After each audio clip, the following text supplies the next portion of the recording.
Hello viewers, scrubs to suit కేసెస్కి స్వాగతం. ఇవాల్టి వీడియోలో నేను day 4 of our SLE trip గురించి మాట్లాడబోతున్నాను. సో లేలో మాకున్న పెద్ద లగేజ్ అంతా అదే హోటల్లో ఉంచేసాము.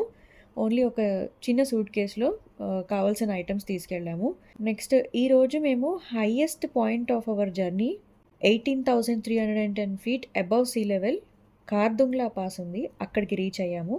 అసలు world's first and second highest motorable passes ఇండియాలోనే ఉన్నాయనే విషయం మీకు తెలుసా అండి? మనకి ఎక్స్‌ప్లోర్ చేయాలనిపించాలే కానీ ఇండియాలో చాలా చాలా బ్యూటిఫుల్ ప్లేసెస్ ఉన్నాయి.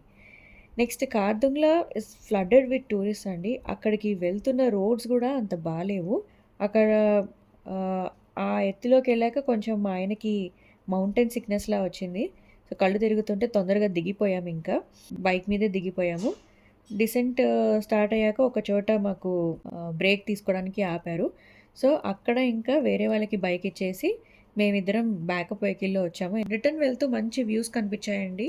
ఫైనల్‌గా మేము నుబ్రా వ్యాలీ దగ్గరలో బుద్ధిస్ట్ మొనాస్ట్రీ ఒకటి చూసాము. అక్కడి నుండి సీనరీ అయితే చాలా చాలా బావుందండి. మీరు ఈ ఫోటోలో చూస్తే గనక వెనకాల వ్యూ చూసారా అసలు ఎంత బావుందో. మొత్తం ఆ ఊరంతా చుట్టుపక్కలది కనిపిస్తుంది. Then we headed to Nubra valley. Tent హౌసెస్‌లో స్టే ఉన్నాము. రాత్రి క్యాంప్ ఫైర్ కూడా వేశారు. కొంతమందికి ఇక్కడ లక్ ఉంటేనండి మిల్కీ వే కనిపిస్తుందిట ఈ నుబ్రా వ్యాలీలో.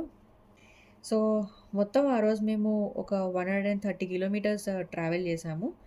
అండ్ ఆ నెక్స్ట్ డే ట్రిప్‌కి కూడా ఎంతో ఉత్కంఠతో ఎదురు చూసాము. మోరోవర్ అక్కడ చలికండి అసలు ఆ నెక్స్ట్ 3 డేస్ స్నానమే చేయలేరండి. అసలు స్నానం ఏంటండి, నీళ్ళు ముట్టుకోవడానికే మీకు వణుకు పుడుతుంది. అది మీకు ఫర్దర్ వీడియోస్‌లో చెప్తాను. అంతవరకు స్టే ట్యూన్డ్.